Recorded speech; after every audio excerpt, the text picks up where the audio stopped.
Hello my beautiful souls, welcome back to my channel. आज की reading में हम देखने वाले हैं कि आपके पार्टनर के दिल और दिमाग में आपके लिए क्या है। इस वक्त पे नो कॉन्टैक्ट सिचुएशन में आपके पार्टनर आपके लिए क्या फील कर रहे हैं, क्या सोच रहे हैं। रीडिंग जनरल है, आप लोगों के साथ जितना रेजोनेट करेगी आप उतना रखिए, जितना रेजोनेट नहीं करता है उसे जाने दीजिए। मेल एंड फीमेल सभी के लिए और सारे ही साइंस के लिए रीडिंग है। रीडिंग टाइमलेस है, तो जिस वक्त पे आपके सामने आती है उस वक्त पे रीडिंग आपके साथ रेजोनेट कर सकती है। तो चलिए स्टार्ट करते हैं। हाईलाइटेड साइंस बता देती हूँ। ये साइंस आपके या फिर आपके पार्टनर के हो सकते हैं। आप लोग फायर साइन के हो सकते हैं, Aries, Leo, Sagittarius. Air sign के हो सकते हैं, Gemini, Libra, Aquarius. Water sign के हो सकते हैं, कैंसर, स्कॉर्पियो, पाइसिस। और अर्थ साइन भी है, टॉरस, वर्गो, कैप्रिकॉर्न। तो साइंस यहाँ पे सारे ही निकल कर आ गए हैं। नंबर्स अगर मैं आप लोगों के लिए देखूं तो मुझे यहाँ पर पे आप लोगों के लिए 7 नंबर इंपॉर्टेंट दिखाई दे रहा है। जुलाई मंथ आप लोगों के लिए इंपॉर्टेंट हो सकता है। 9 नंबर सितंबर मंथ आप लोगों के लिए इंपॉर्टेंट हो सकता है। नंबर 8 इंपॉर्टेंट हो सकता है। अगस्त मंथ आप लोगों के लिए इंपॉर्टेंट हो सकता है। नंबर 6 यहाँ पे इंपॉर्टेंट दिखाई दे रहा है। जून मंथ भी आप लोगों के लिए इंपॉर्टेंट हो सकता है। और नंबर 5 मई मंथ भी मुझे यहाँ पर पे आप लोगों के लिए इंपॉर्टेंट दिखाई दे रहा है। आप लोगों को नंबर 8 बहुत ज़्यादा दिखाई देता होगा। हो सकता है आप 888 बहुत ज़्यादा देखें या 8888 बहुत ज़्यादा देख सकते हैं। और कुछ लोगों के लिए मुझे यहाँ पर पे नंबर 6 भी काफ़ी ज़्यादा इंपॉर्टेंट दिख रहा है। हो सकता है आपको 6 नंबर भी बहुत ज़्यादा दिखाई देता हो। तो चलिए स्टार्ट करते हैं, देख लेते हैं आपके पार्टनर के दिल और दिमाग में क्या है। उससे पहले हम पास्ट एंड प्रेजेंट की कुछ एनर्जीज को देख लेते हैं ताकि रेजोनेट करना आपके लिए ईजी हो सके।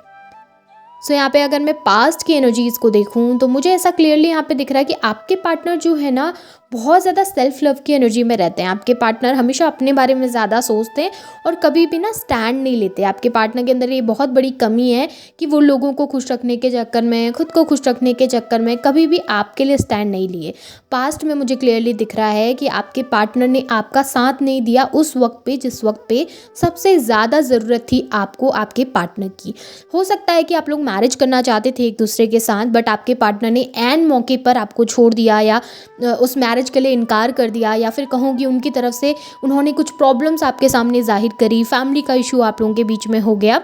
और अगर आप लोग एक दूसरे से मैरिड भी थे, अगर आप लोगों की मैरिज थी, तो उसमें भी ना लोगों की इन्वॉल्वमेंट काफ़ी ज़्यादा रही और आपके पार्टनर ने कभी भी आपके लिए स्टैंड नहीं लिया, कभी भी आपके लिए वर्क नहीं किया, या फिर वो खुलकर आपके लिए कभी बोले नहीं कि ये मेरा पर्सन है या ये मेरे पार्टनर हैं, आप इनके लिए इस तरीके से नहीं बोल सकते। आपके पार्टनर ने हमेशा आपसे एक डिस्टेंस क्रिएट करा है, एक दूरी बना कर रखी, जिसकी वजह से आप बहुत परेशान रहे, बहुत डिप्रेस्ड रहे, अपनी तरफ से काफ़ी ज़्यादा ट्राई करते रहे, हमेशा आपने अपनी तरफ से गिविंग नेचर रखा, लेकिन आपके पार्टनर ने अपनी तरफ से वो सिमिलर एनर्जीज आपको नहीं दी हैं, जिसकी वजह से अभी करंट सिचुएशन में भी आप लोग काफ़ी ज़्यादा परेशान मुझे दिखाई दिए हैं। सिर्फ आप ही नहीं बल्कि आपके पार्टनर भी इस वक्त बहुत परेशान है, बहुत डिप्रेस्ड है। अच्छे से आप लोग ना सो भी नहीं पाते कहूँ, या फिर रात भर आप लोग सोचते रहते हैं। ओवर थिंकिंग बहुत है, डिप्रेशन बहुत ज़्यादा बढ़ रहा है, एंजाइटी बहुत बढ़ रही है, स्ट्रेस बहुत ज़्यादा बढ़ रहा है, किसी काम में मन नहीं लगता, कोई काम भी करने के लिए जाते हैं तो वो काम भी आप अच्छे से कर नहीं पा रहे हैं, जिसकी वजह से आपकी लाइफ में ना सिर्फ आपके रिलेशनशिप में ही नहीं बल्कि अदर एस्पेक्ट्स में भी, अदर वेज में भी बहुत ज़्यादा डिफ़िकल्टीज़ पैदा हो रही हैं। आपके वर्क में डिफ़िकल्टीज़ आने लगी हैं आपके मेंटल स्टेट की वजह से, और आपकी जनरल लाइफ में फैमिली के साथ भी कॉन्फ्लिक्ट्स बढ़ने लगे हैं क्योंकि आप स्टेबल नहीं हो। और सिमिलर चीज़ें आपके पार्टनर के साथ भी हो रही हैं, उनके साथ भी यही सब हो रहा है कि वो ना अभी ध्यान नहीं दे पा रहे।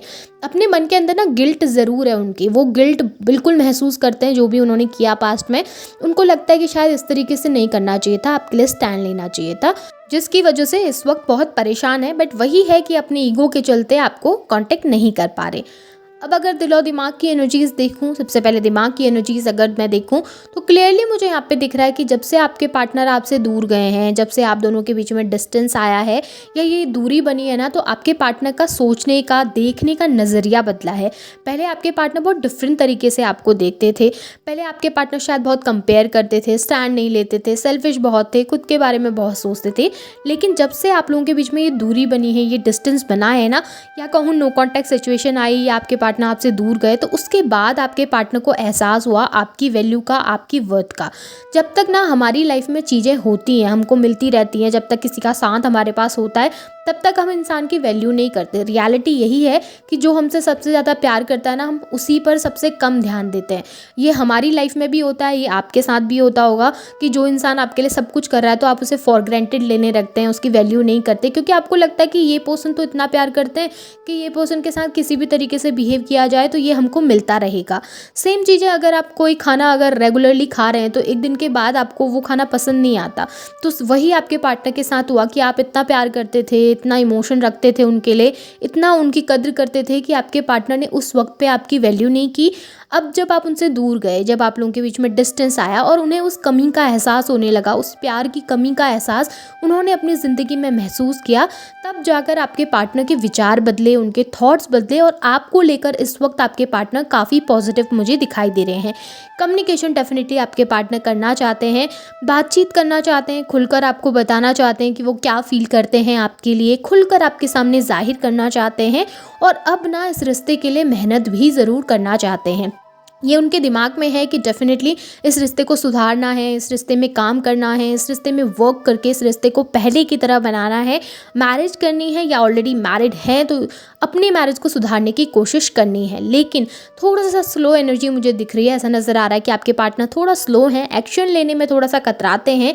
बाकी डेफिनेटली दिमाग से तो सोच रखा है उन्होंने कि एक्शन लेना है, फ्यूचर के लिए काफ़ी प्लान्स भी दिख रहे हैं, लेकिन इस वक्त स्पीड में नहीं है, यानी कि इस वक्त एक्शन नहीं ले पा रहे हैं आपके पार्टनर। यही प्रॉब्लम है कि काफ़ी स्लोली प्लान्स बना के काफ़ी स्लोली आपकी तरफ आते हुए ज़्यादा दिख रहे हैं।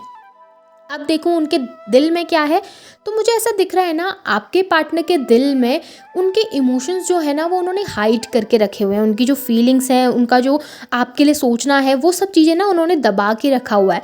गिल्ट बहुत ज़्यादा है उस बात का जो आप लोगों के बीच में हुआ, लड़ाई झगड़े, आपके पार्टनर ने बहुत कुछ गलत आपसे बोला है, बहुत सारी गलत तरीके से आपको ट्रीट किया या फिर बहुत सारी ऐसी बातें आपसे कही जिसकी वजह से आपको बहुत हर्ट हुआ।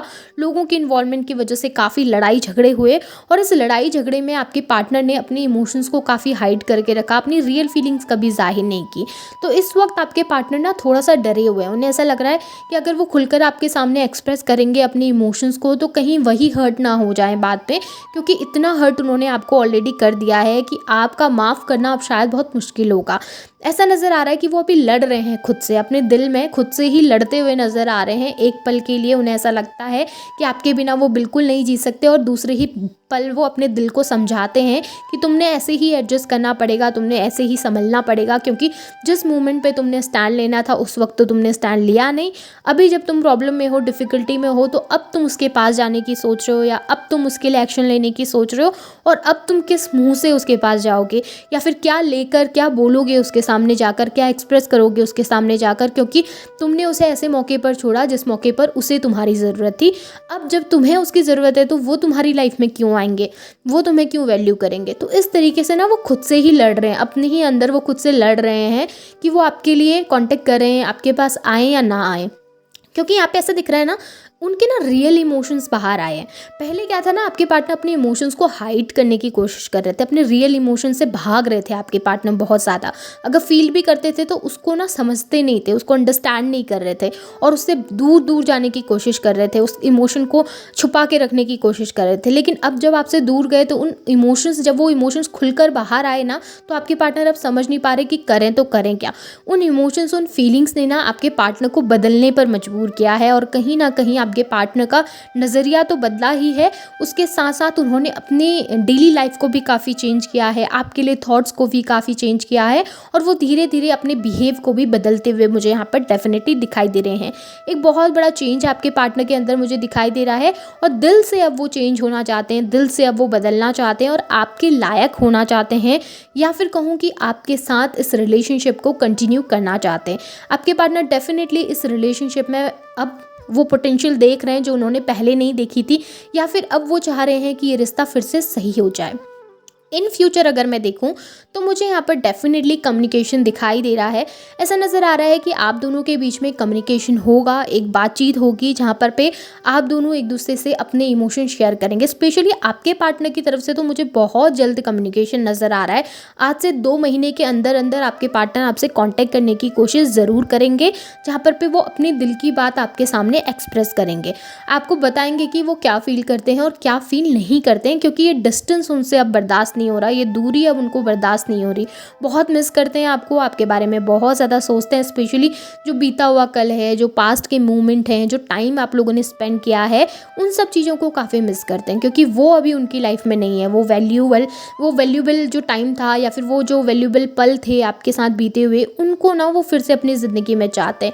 जो लोग मैरिड हैं ना ऑलरेडी, और आपके मैरिज में डिफ़िकल्टीज़ आ रही थी, आपके पार्टनर स्टैंड नहीं लेते थे आपके लिए, या फिर इस मैरिज में आपको वैल्यू नहीं करते थे, तो वहाँ पे मुझे ऐसा दिख रहा है कि आप लोग ना फिर से एक हो पाएंगे। अगर नौबत सेपरेशन तक की आ गई थी या आप लोग एक दूसरे से काफ़ी दूर दूर रहने लगे थे, तो अब चीज़ें सही होती हुई दिख रही हैं, क्योंकि अब आपके पार्टनर खुलकर चीज़ों को एक्सप्रेस करेंगे, और मुझे यहाँ फ्यूचर में सेलिब्रेशन भी नज़र आ रहा है काफ़ी लोगों के लिए। तो आपके पार्टनर आपको मैरिज के लिए भी अप्रोच कर सकते हैं। जो लोग सिंगल हैं, ये मैं उनके लिए बोल रही हूँ, मैरिज करना चाह रहे थे तो आपके पार्टनर डेफिनेटली आपके लिए स्टैंड भी लेंगे, क्योंकि मैरिज भी दिखी है, कम्युनिकेशन भी दिख रहा है, और आपके पार्टनर की तरफ से एक प्रपोजल भी मुझे दिख रहा है। बहुत सारे लोगों के लिए ये जो है आपका 2 महीने के अंदर हो जाएगा, और कुछ लोगों के लिए मुझे ये नेक्स्ट ईयर आपके लिए अप्रैल मंथ की एनर्जी बहुत स्ट्रांगली दिखाई दे रही है। नेक्स्ट ईयर अप्रैल मंथ में आपके पार्टनर आपको अप्रोच करेंगे, आपके पास आएंगे, आपसे कम्युनिकेट करेंगे, और चीज़ें सही करने की कोशिश करते हुए यहाँ पे डेफिनेटली मुझे दिखाई दिए हैं। सो एनर्जीज तो बहुत अच्छी और बहुत पॉजिटिव है आपकी पार्टनर की। उनके दिल और दिमाग के इमोशंस भी देखो ना, तो वो भी बहुत पॉजिटिव मुझे दिखा है। पास्ट में थोड़ी डिफ़िकल्टीज थी, पर फ्यूचर काफ़ी ब्यूटीफुल है। सो ये आपके पार्टनर के थॉट्स हैं, उनके दिल और दिमाग की एनर्जीज है। होप आपके साथ रेजोनेट हुई होंगी, आपको रीडिंग पसंद आई होगी। पसंद आई है तो इसे क्लेम कीजिए, लाइक कीजिए, शेयर कीजिए, चैनल को सब्सक्राइब भी कीजिएगा। Thank you.